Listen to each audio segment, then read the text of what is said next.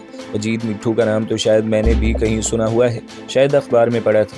لڑائی جھگڑے یا ڈکیٹی وغیرہ کی کوئی واردات تھی، میں نے بتایا۔ ظاہر ہے یار، مجید مٹھو کا نام کسی مشاعرے یا ادبی کانفرنس کی خبر میں تو آنے سے رہا ہے۔ یہ بیرون لاہور کے چند سکہ بند غنڈوں میں سے ہے۔ کل یہاں سے روانہ ہونے کے بعد سلیم سیدھا اپنے گھر مسلم ٹاؤن گیا تھا، لیکن راستے میں چند منٹ کے لیے وہ سمن آباد کے علاقے میں بھی رکا۔ یہ مجید مٹھو کا گھر تھا۔ تو کیا اب مجید مٹھو سے جھگڑا مول لینے کا ارادہ ہے؟ میں نے پوچھا۔ توبہ توبہ، عمران نے اپنے کانوں کو ہاتھ لگایا۔ میں ان کنٹوٹوں سے جھگڑا کر کے اپنی عقوبت کیوں خراب کروں؟ ہم تو اپنے ہاتھ پاؤں بچا کر بس یہ دیکھنا چاہتے ہیں کہ یہ لوگ، جن میں خیر سے ہمارے سیٹھ سراج صاحب بھی شامل ہیں، آخر کر کیا رہے ہیں۔ اس گورکھ دندے کا کوئی سرا ہاتھ آ گیا تو ہم یہ سرا پولیس والوں کو تھما دیں گے اور خود ایک دم الگ ہو جائیں گے۔ ہمارا کام یہ نہیں پیارے، ہمارا کچھ کام اور ہے۔ ہمارا کام کیا ہے؟ میں نے پوچھا۔ ہمارا کام ایک دکھیارے دل کی آواز سننا ہے۔ یہ دکھیارا دل خاموشی کی زبان کی فریاد کر رہا ہے، کسی کو پکار رہا ہے، اور جس کو پکار رہا ہے وہ پتہ نہیں کہاں ہے، بس اس کو ڈھونڈنا ہے۔ عمران کا لہجہ معنی خیز تھا۔ میں جانتا تھا کہ وہ میرے حالات کی طرف اور ثروت کی طرف اشارہ کر رہا ہے۔ ثروت کا خیال ذہن میں آتے ہی ایک تیر سا دل میں پیوست ہو گیا۔ آنکھوں کے سامنے ایک دبیز اندھیرے کی چادر کھلنے لگتی تھی۔ اس اندھیرے کی دوسری جانب سے وہ مجھے پکارتی تھی، تم کہاں ہو تابش؟ دیکھو وقت ہمارے ہاتھ سے نکل رہا ہے، میں ہمیشہ کے لیے تم سے جدا ہو رہی ہوں، کیا تم اسی طرح مجھے چلے جانے دو گے؟ 12 بجے کے قریب عمران اور اقبال دونوں باہر نکل گئے۔ وہ اقبال کی موٹر سائیکل پر گئے تھے۔ عمران نے مجھے کھل کر نہیں بتایا، لیکن مجھے یقین تھا کہ وہ سلیم والے چکر میں ہی نکلے ہیں۔ کل رات انہیں معلوم ہوا تھا کہ سلیم اور مجید مٹھو نامی شخص کے درمیان کوئی تعلق ہے۔ ہو سکتا ہے کہ وہ اس بارے میں کچھ مزید جاننا چاہتے ہوں۔ میں جو عمران اور اقبال کو جان رہا تھا، میری حیرت میں اضافہ ہو رہا تھا۔ یہ اپنی طرز کے انوکھے بندے تھے، خاص طور سے عمران تو راہ جاتی مصیبت کو اپنے گلے ڈال کر دلی مسرت محسوس کرتا تھا۔ اپنی خیریت، سلامتی اور زندگی کے بارے میں وہ اتنا بے پرواہ ہو جاتا تھا کہ سخت حیرت ہوتی تھی۔ اس کا سلسلہ سیٹھ سراج کی وجہ سے شروع ہوا تھا، اور سیٹھ کے بارے میں نے ہی عمران کو سب کچھ بتایا تھا۔ اب یہ سلسلہ خود بخود ہی ایک خاص سمت میں بڑھنا شروع ہو گیا تھا۔ میرے رکنے سے یہ سب کچھ رکنے والا نہیں تھا۔ ایک بار پھر میرا دل چاہا کہ میں اس ساری صورتحال سے الگ تھلگ ہو جاؤں، خاموشی سے کہیں نکل جاؤں۔ یہ نہ ہو کہ عمران جس آگ کو ہوا دے رہا ہے، اس کی تپش براہ راست مجھ تک اور میرے گھر والوں تک پہنچنے لگے۔ عمران اور اقبال کے جانے کے بعد 2.5-3 گھنٹے تک میں عجیب تذبذب میں رہا۔